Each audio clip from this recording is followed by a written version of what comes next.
Top quality और consistent performance के लिए सिर्फ सिल्वर पंप नाम याद रखना। સમાચાર પાટણથી મળી રહ્યા છે કે જ્યાં કોંગ્રેસના પૂર્વ એમએલએ ગ્યાસુદ્દીન શેખનું એક વિવાદિત નિવેદન સામે આવ્યું। પ્રચાર દરમિયાન ભાજપના લઘુમતી સમાજના ઉમેદવારો મુદ્દે તેમણે ટિપ્પણી કરી, જેનો જમીર મરી ગયો હોય તે જ ભાજપમાંથી ઉમેદવારી કરી શકે, જેનો જમીર વેચાઈ ગયો હોય તે જ ભાજપમાંથી ઉમેદવારી કરી શકે, જે મુસ્લિમના મનમાં ઈમાન હોય તે ભાજપમાંથી ઉમેદવારી ન કરી શકે, કોમી એકતામાં માનતો હોય તે વ્યક્તિ ભાજપમાંથી ઉમેદવારી ન કરી શકે।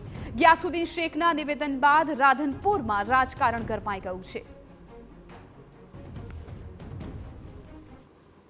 જો એક મુસ્લિમ સમાજની વ્યક્તિના મનની અંદર ઈમાન હોય, એનો અકીદો પુખ્તા હોય, એ રાષ્ટ્રવાદમાં, કોમી એકતામાં, ભાઈચારામાં માનતો હોય, એ કદી પણ ભારતીય જનતા પાર્ટીનો સિમ્બોલ લઈ શકે નહીં।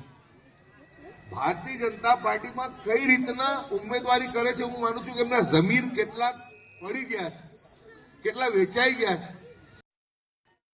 તો ચૂંટણી પ્રચારમાં ગુંજ્યો ડિમોલેશનનો મુદ્દો। ડિમોલેશન, મોબ લિન્ચિંગ મુદ્દે પણ બોલ્યા ગ્યાસુદ્દીન શેખ। જૂનાગઢ બેટ દ્વારકામાં થયેલા ડિમોલેશનનો મુદ્દો ઉઠાવ્યો। જૂનાગઢમાં મસ્જિદ, મઝાર શરીફનું ડિમોલેશન થાય, બેટ દ્વારકામાં ઘર બુલડોઝર ફેરવી ઉજાડી દેવામાં આવે તેવું પણ તેમણે કહ્યું। રોજ તમે જુઓ તો કોઈક જગ્યા જૂનાગઢ હોય તો મસ્જિદ ડિમોલિશન થાય, મઝાર શરીફનું ડિમોલિશન થાય, બેટ દ્વારકા તમે જુઓ તો લોકોને ઘર બાર જે છે સમગ્ર બુલડોઝર ફેરવીને ત્યાં ઉજાડી દીધા હોય। તો અત્યારે ચૂંટણી પહેલા જ અનેક મુદ્દાને લઈને હવે રાજકારણ ગરમાઈ ગયું છે। ખાસ તો ગ્યાસુદ્દીન શેખનું આ નિવેદન કે જેમાં તેઓ કહી રહ્યા છે કે જેમનો જમીર મરી ગયો હોય તે જ ભાજપમાંથી ઉમેદવારી નોંધાવે। સાથે તેમણે કહ્યું કે જેનો જમીર વેચાઈ ગયો હોય તે જ ભાજપમાંથી ઉમેદવારી કરી શકે, જે મુસ્લિમના મનમાં ઈમાન હોય તે ભાજપમાંથી ઉમેદવારી ન કરી શકે। એટલે આ નિવેદન બાદ રાજકીય ગરમાવો આવી ગયો છે। કોમી એકતામાં માનતો હોય તે વ્યક્તિ ભાજપમાંથી ઉમેદવારી ન કરી શકે તેવું પણ તેમણે કહ્યું। ગ્યાસુદ્દીન શેખના નિવેદન બાદ રાધનપુરમાં ખાસ તો રાજકારણ ગરમાઈ ગયું છે। ત્યારે સવાલો થઈ રહ્યા છે કે આ નિવેદન તેમનું કોના લઈને હોઈ શકે, કોના તરફ ઇશારો નિવેદન છે કરી રહ્યું છે, એ તમામ મુદ્દે સવાલ થઈ રહ્યા છે। સાથે સાથે ન માત્ર તેમણે આ નિવેદન આપ્યું પરંતુ ડિમોલેશનનો મુદ્દો પણ મુદ્દો છે ઉઠાવ્યો હતો। ભાજપ પ્રવક્તા હિતેન્દ્ર પટેલ ફોન લાઈન પર અમારી સાથે જોડાઈ ગયા છે। હિતેન્દ્રભાઈ, ગ્યાસુદ્દીન શેખનું આ નિવેદન, તેઓ કહી રહ્યા છે કે જેમનો જમીર વેચાઈ ગયો હોય એ જ ભાજપમાંથી ઉમેદવારી કરી શકે। જો સતત હારતી કોંગ્રેસ અને કોંગ્રેસના નેતાઓ ફ્રસ્ટ્રેશનમાં છે, લઘુમતીને નામે, તૃષ્ટિકરણને નામે, પરિવારવાદને નામે અને ગરીબી હટાવને નામે મત લઈ અને સતત આ લોકોનો મતદાર તરીકે ઉપયોગ કર્યો। જનતા હવે જાણી ગઈ છે એમની અપેક્ષાઓ, એમની સુખાકારીમાં કોંગ્રેસ પાર્ટી ઊણી ઉતરી છે। માત્ર વચનો, ઠાલા વચનો આપી અને સતત એમને સત્તાનો સ્વાદ ચાખ્યા કર્યો, પરંતુ મતદારો, લઘુમતી, ગરીબ, ખેડૂત, કિસાન એ લોકો હવે સમજી ગયા છે અને સ્વનો અને સમાજનો વિકાસ કઈ વિચારધારામાં, કઈ સરકારમાં છે એમને સમજાઈ ગયું છે। પાછલા 10 વર્ષથી નરેન્દ્રભાઈ મોદી સાહેબના શાસનમાં જે પ્રમાણે સર્વ સમાજના વિકાસ માટેની કલ્યાણકારી યોજનાઓ બની અને ખૂબ સરળતાથી સૌને સરખી રીતે પ્રાપ્ત થઈ, વ્યક્તિગત જીવનમાં અને સમાજ જીવનમાં જે ઉત્થાન થયું એને કારણે આ રાષ્ટ્રવાદી વિચારધારાને જનસમર્થન મળી રહ્યું છે। દેશના 21 જેટલા રાજ્યોમાં સરકાર એના સાથી પક્ષો સાથે બની છે। કેન્દ્રમાં પણ સતત ત્રીજી વાર આ સરકાર માટે ભારતીય જનતા પાર્ટીને સમર્થન મળ્યું છે। એવા સંજોગોમાં જનતાની અપેક્ષાના કામો એ સરહદી સુરક્ષાના હોય, એ આંતરિક સુરક્ષાના હોય, એ સાંસ્કૃતિક રાષ્ટ્રવાદની ધરોહરને મજબૂત કરવાના હોય કે વિશ્વના સૌથી ઝડપથી વિકાસ થતા અર્થતંત્ર બનાવવાની બાબત હોય, એમાં મોદી સરકાર સફળ રહી છે અને સર્વ સમુદાય મોદી સાહેબને સમર્થન આપી રહ્યું છે। ત્યારે ગ્યાસુદ્દીનભાઈની જે રાજકીય જાજમ છે એમના પગ નીચેથી સરકી રહી છે।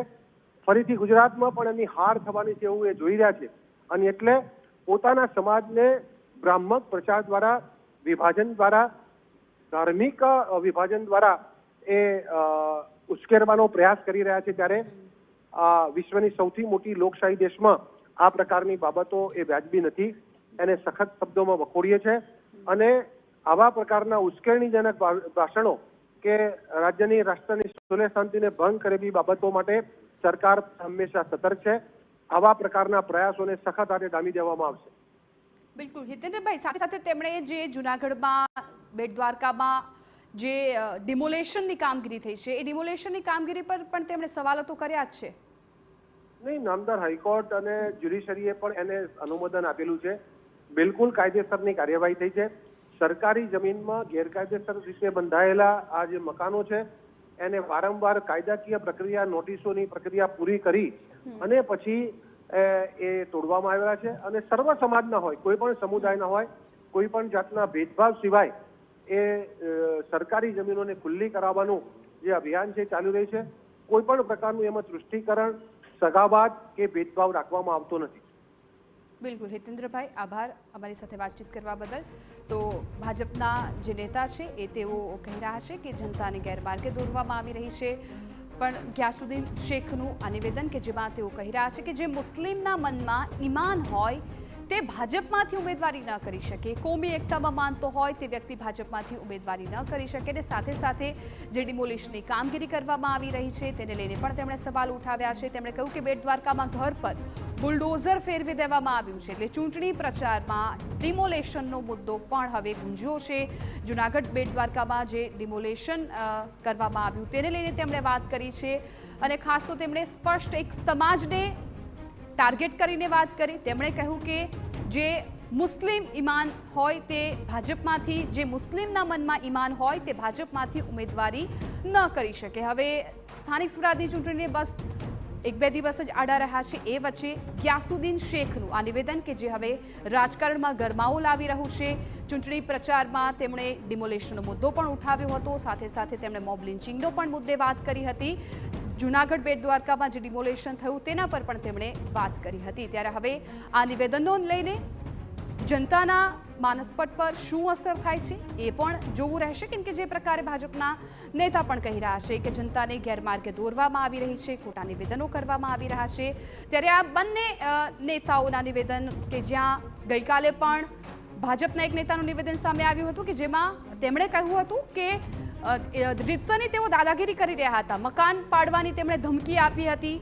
અને આજે ગ્યાસુદ્દીન શેખનું આ નિવેદન, એક તરફ ગઈકાલે સતીશ નિશાળિયાનું એ નિવેદન, એટલે ક્યાંક જનતાના મનમાં આ તમામ નેતાઓ નિવેદન થકી શું મૂકવા માંગતા હોય છે તે જ એક સવાલ થઈ રહ્યો છે.